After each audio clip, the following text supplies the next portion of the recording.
The whole topic of workplace harassment can feel like such a confusing gray area, right?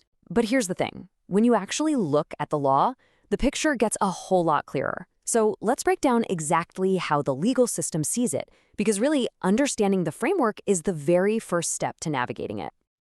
So, what is the legal definition? Where exactly is that line drawn in the sand? When does behavior that's just plain uncomfortable cross over and become illegal harassment? Honestly, this is a question that everybody in the workplace should know the answer to, whether you're an intern or the CEO. Well, instead of being one giant, messy concept, the law actually gives us a really clean and simple way to think about it. It boils all the different forms of sexual harassment down into just a couple of distinct categories. 2. That's it. That is the magic number. Every single legally recognized case of sexual harassment is going to fall into one of just two main categories. If you can get your head around these two, you'll basically understand the entire legal landscape. And here they are: quid pro quo and hostile work environment. They sound pretty different, and trust me, they are. So let's break down what each one actually means, starting with the one you've probably heard of before. First up, quid pro quo. Yeah, it might sound like some fancy, complex legal term, but this Latin phrase translates to something incredibly simple. This for that. At its very core, it's all about an exchange. Quid pro quo is basically transactional harassment. It's when some kind of job benefit, we're talking a promotion, a raise, or hey, even just keeping your job, is tied to you submitting to an unwanted sexual advance. It's a deal, and it's an illegal one.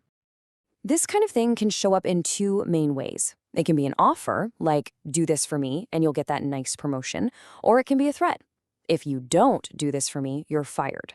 In both cases, your employment is directly tied to a sexual demand, and it pretty much always involves someone using their power and authority over someone else. Okay, but what if there's no direct offer or threat? What if it's not a this for that situation? Well, that brings us to our second and, frankly, often more common category, the hostile work environment.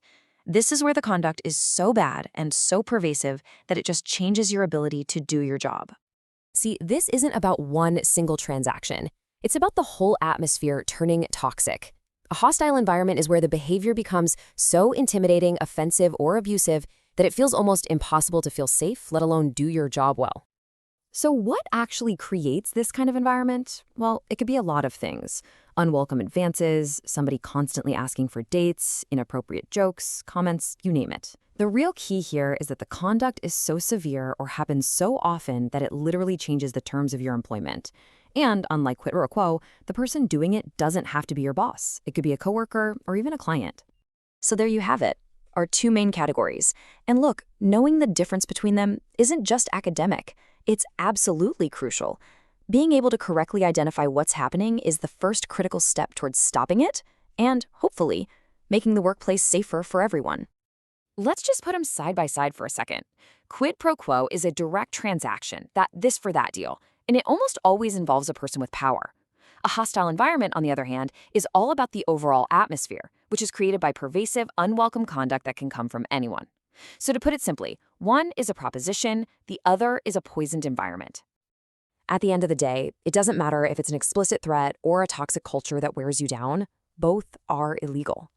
Understanding these definitions gives you the power to identify behavior that's just not acceptable. And that helps create a workplace where everyone gets treated with the respect they deserve.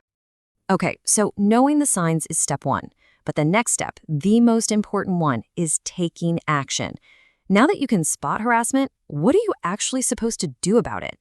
Now, that is the vital question we all need to have an answer for.